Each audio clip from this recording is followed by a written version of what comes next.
So APR is our automated path recognition, and that really speaks to our critical path, and that's how we do time tracking in SmartPAD and how we look at a pad.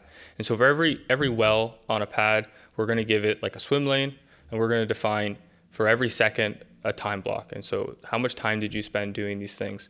So on for any given pad, I think in the last month we've generated like 9,000 time blocks from APR or something like this. Yep. And so that's 9,000, minutes basically. It takes about a minute to enter a time block. So it's 9,000 minutes of tracking. It's like 50 hours of time tracking that is not being done manually anymore.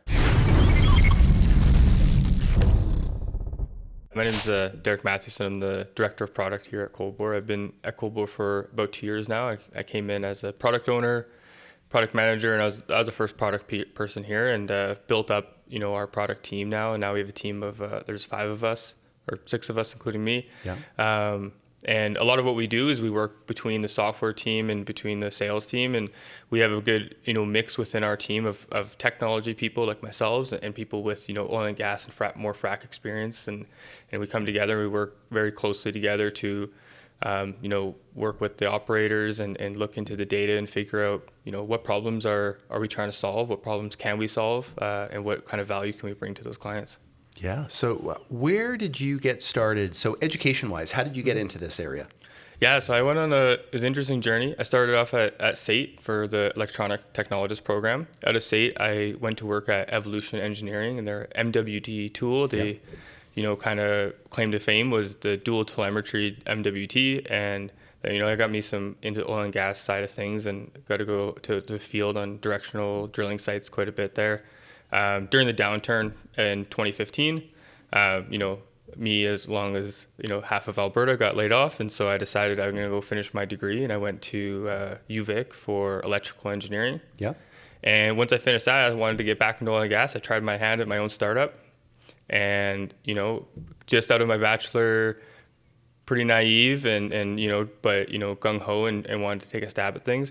We did okay. We got in with a couple operators and a couple of drilling companies, and what we were doing was pretty similar to what Coldbore does in some ways. We were looking at how to automate reporting in the drilling side, and so looking at how do we create automated connection times and things like this on the drilling, and pulling from their PDF reports they generate and build them into a database so it's easier to. But my business knowledge at that time was pretty low, just jumping into it. So navigating that to figure out how do we make money while we're doing this, while we're trying to build this thing was a struggle. At the same time, I had met my wife just before that, and so I was traveling to China and she was traveling here, and we weren't finding our ways to make money. So we decided we would branch off. All my other partners ended up getting jobs from the experience we had with our startup. So that was great. It wasn't, all for nothing. We had a lot of learning that way. And after that, I decided to go do my master's in China. And so we got to live in China for 2 years, and that's when I got into product management. So I was doing my master's in engineering management, and then I got a co-op or an internship turned into full-time with a smart home company. Mm-hmm. And so it was called CoClean. They work with Wise. And so I was the product manager for the Wise thermostat. So I was, super excited experience, got to build a product that has hundreds of thousands of users, controlling people's temperatures in their home. And I learned a lot about thermostats and furnaces, and I really fell in love with product management and figuring out how to merge, business and technology, and how do you build products that people love and actually, make an impact in people's lives. And that's something I always, try to hold dear, and I try to bring that to Coldbore as well, and that's something that really drives me. So for someone who may not have a certain amount of technical experience and understanding, so can you describe the role? So product management, what are some of the things that you do? Kind of explain the job, explain the role. Yeah, so I meet with the clients. I'll meet with the completions engineers of our clients. I'll meet, maybe with our field staff themselves, and we'll go through, the problems and the difference between maybe, okay, why don't just our technical workers do things like that? There's, endless problems that we can solve, endless opportunities that we can go into, and it's up to product to look at our whole system. as a product line and figure out, okay, what makes the most sense for us to solve? What are things that we need to look at, and bring in that business context into those decisions? Because not all solutions might be a profitable solution. So you want to balance out the solving the customer's pain point, but also making sure that it's a good investment for Cold War. Absolutely. And then considering the fact that like our product is pretty large tech stack. You know, we have hardware on site. We have the data acquisition firmware and things on site that we're running the software. We have data pipelines that go into the cloud and connect into the systems of our operators. We have our own front end that we're able to, you know, SmartPAD that works on site, works in the cloud.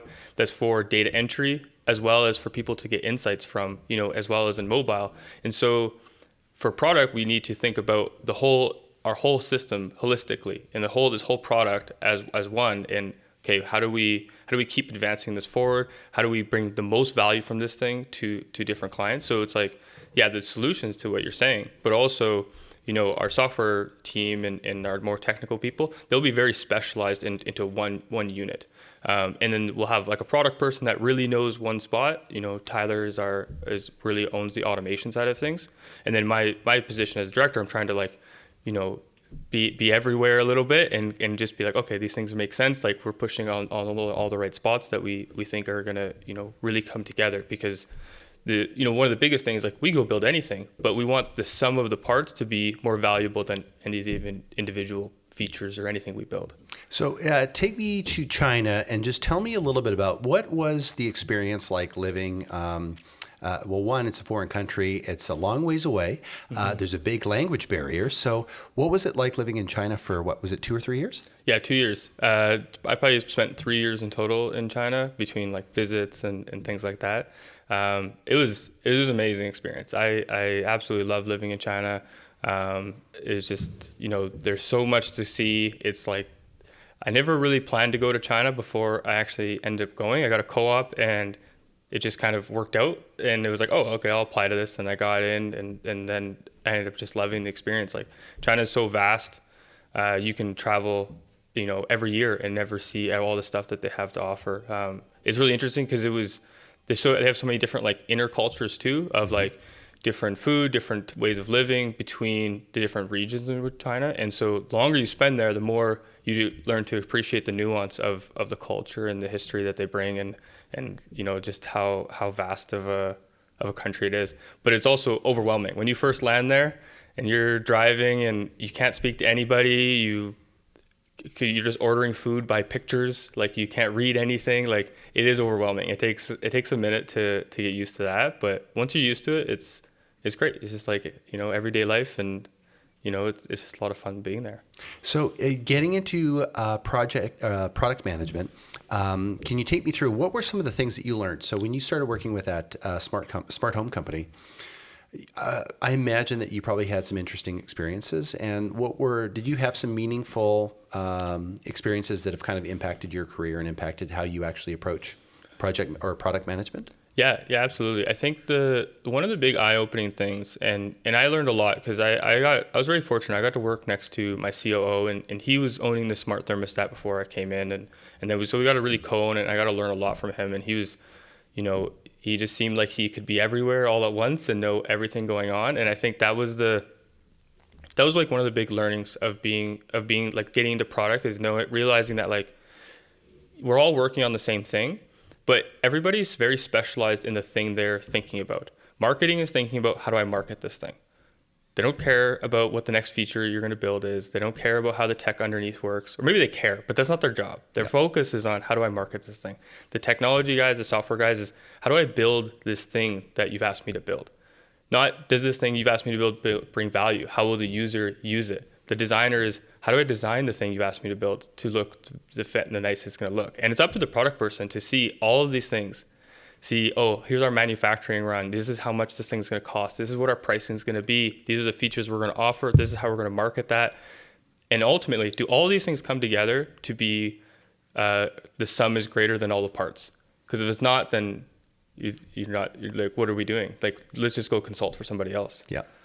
Did you have a mentor there? Yeah. My COO, I worked with him. Zhao Ye. He was, he's just everywhere. Like he was very inspirational to work with, and I had a lot of admiration for him. I got to learn a lot and see how someone can learn to navigate between all these different contexts and understand that while we're working with all these departments, they are the specialists in those departments, and not to go in there and be like, oh yeah, I'm going to tell everybody what to do. It's like, no, I need to figure out how we all collaborate together. How do I ensure that we're all going towards the right North Star? And then how do I make like little adjustments? Because that's all it is. Like everybody has the right idea, but it's just like, okay, let's tweak this. Okay, let's drop that. Let's think about this part again.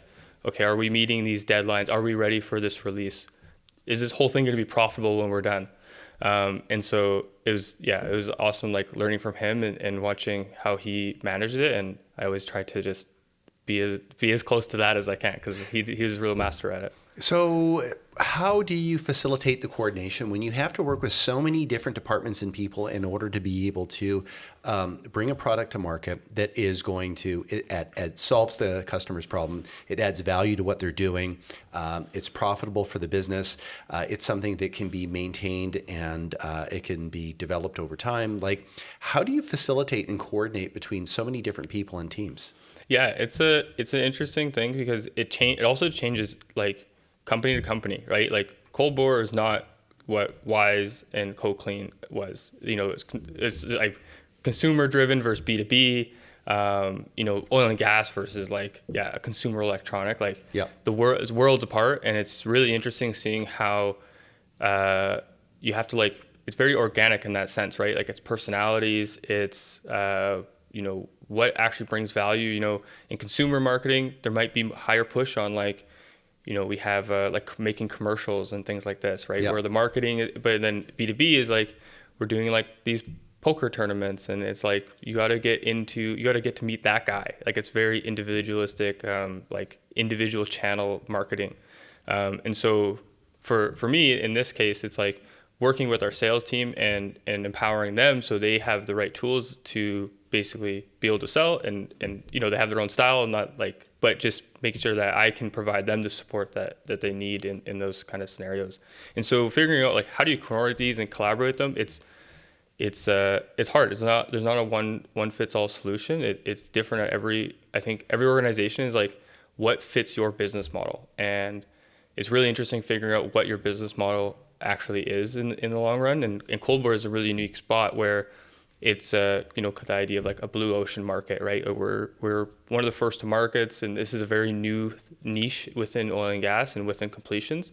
And so figuring out how that business model maps onto our product management and maps onto how we organize our software teams and our operational teams is interesting. And I think it's still ever growing a little bit. We're still, you know, tweaking and finding those things, but from where we were, you know, 2-3 years ago, like I think we're you know, worlds ahead of that. And to that extent, like that's not all, you know, this isn't my doing or anything like that. This is, you know, working with Alex and Blair and our executive team. Like they're kind of setting the stage for those things, and then I'm trying to figure out how to fit within those and collaborate with those different departments and make it all work, basically.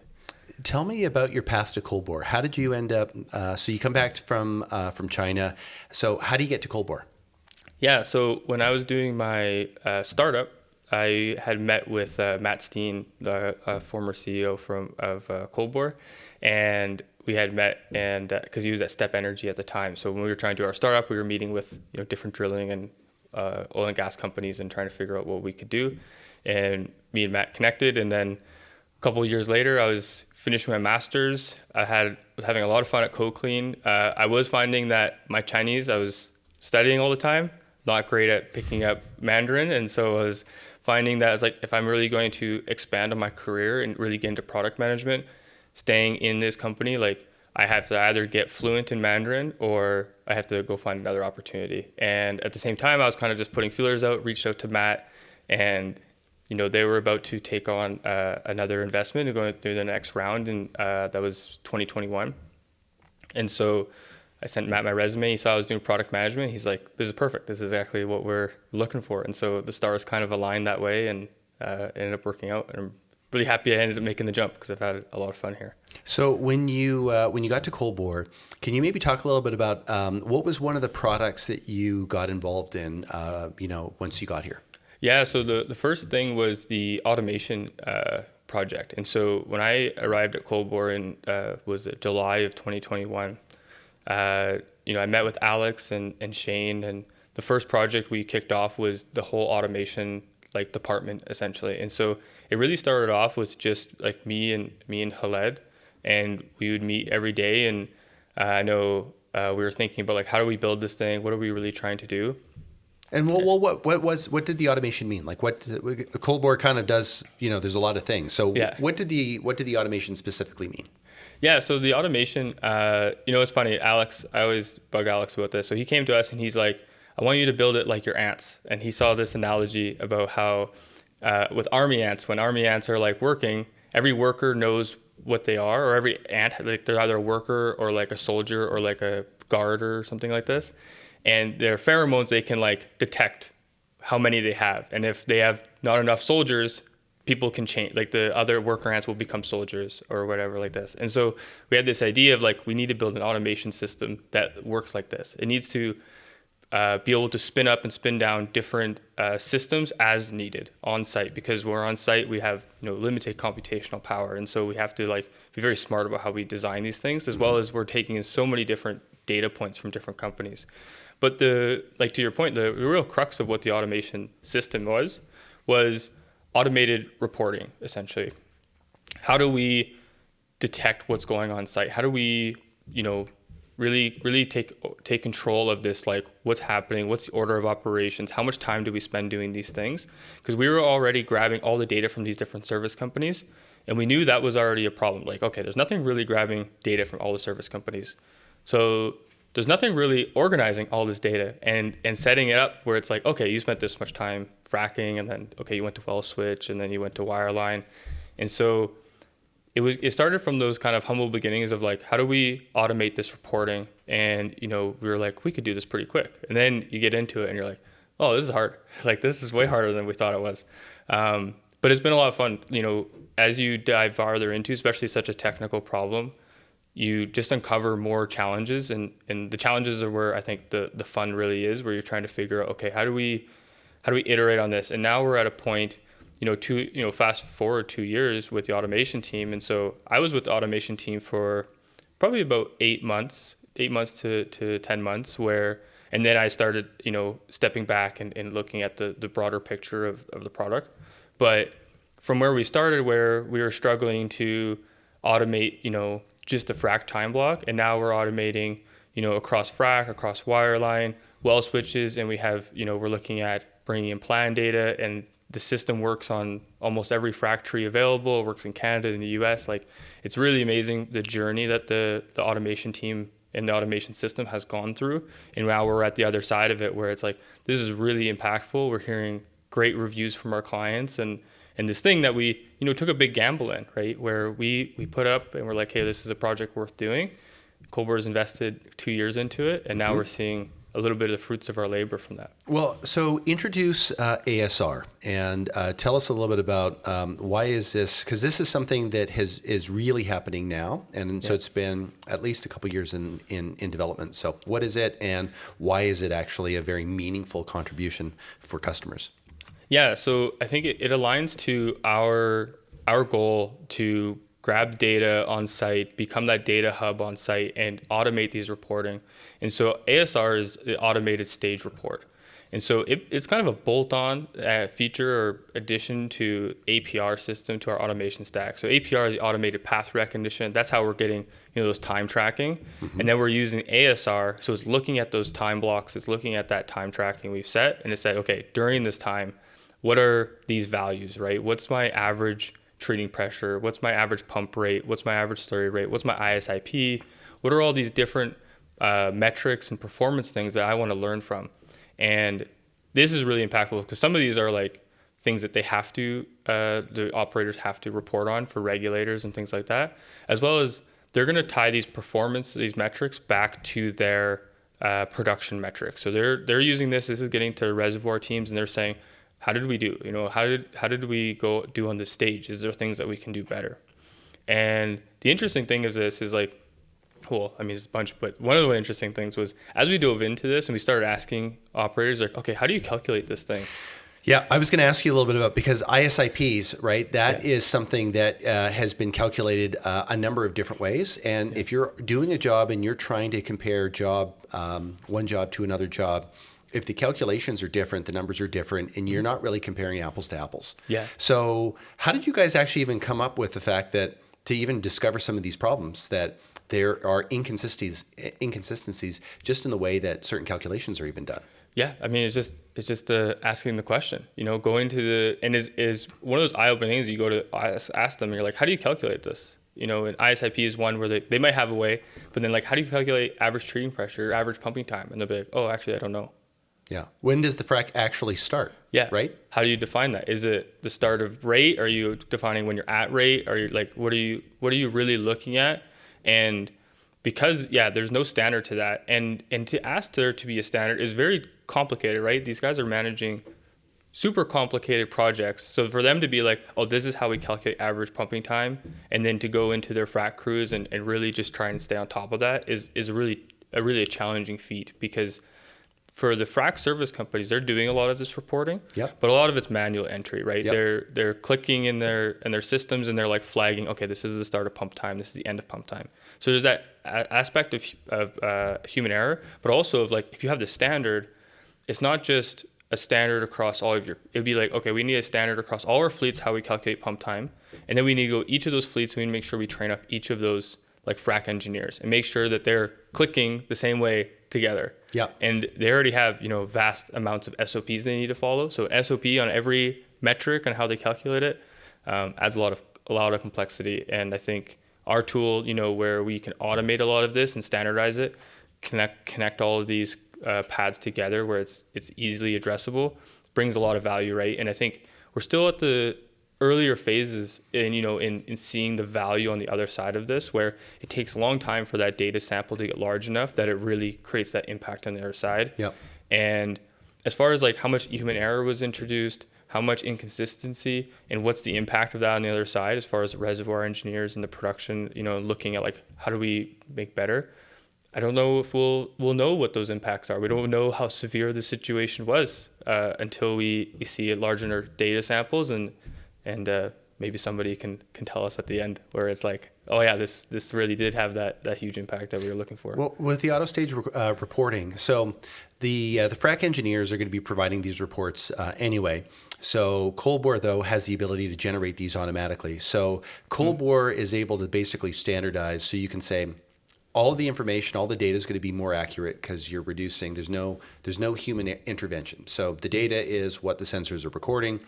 If SmartPAD's also determining this is when the frac actually begins, this is where it ends. This is our calculations. So through the ASR, they will be able to be comparing pad after pad, because that's all going to be consistent. So even though the frac crews are still generating these reports, those reports might actually even be different too, right? Yeah, absolutely. And one thing we wanted to do, and that we have now, is where we can pull in the frac crews stage report as well. So we'll pull in the stage report, and then we can put it side by side with our stage report. We've built analytics so you can see how those are different. And it's very interesting because you can see where, like, sometimes there's an anomaly where something happens and their data is like way out for some reason, or a data channel goes down and then we have a stage that's out. And so that gives us a tool where we can go in and look at those. And then when you see where they're inconsistent, it's very easy to point out because we have this analytic, and you can see like, oh, ours are 10 to 15% lower than theirs every stage. It's like, okay, well, I wonder how they're calculating it then. And so it makes it very easy to like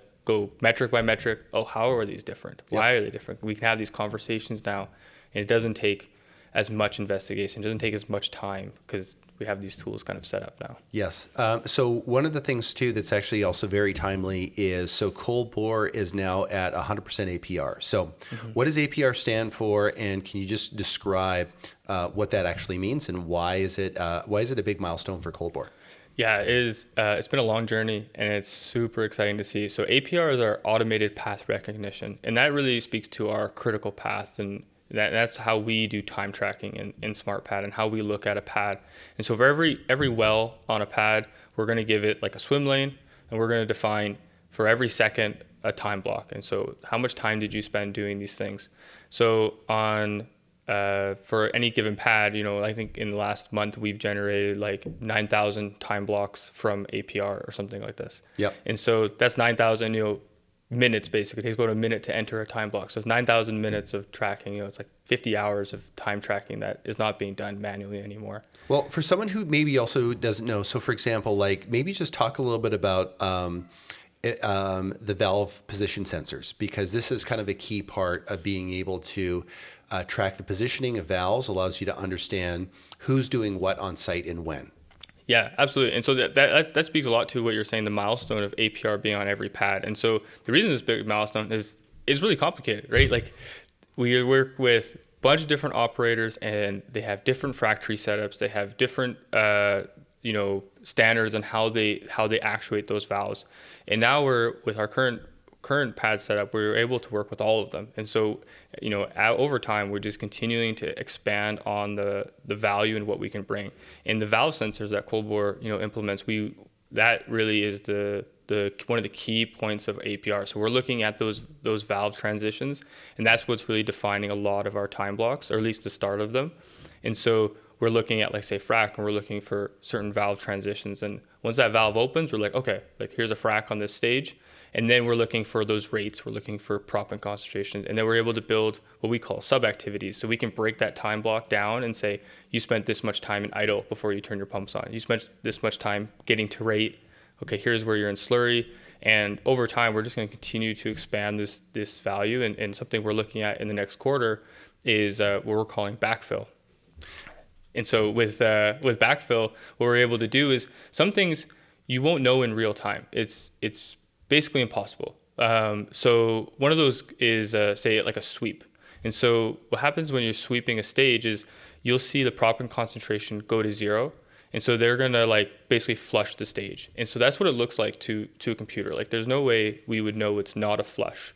And so if we think it's a flush, we're going to okay, they're going to about to end the stage, but then they come back and they turn on proppant again. And so just as a passive observer, which is basically what our system is, there's no way to know that's a sweep or a flush until that proppant concentration comes back. And so that's something we're implementing. And it's not just sweeps; it'll unlock a lot of different things that we'll be able to track. But sweeps is definitely one of them.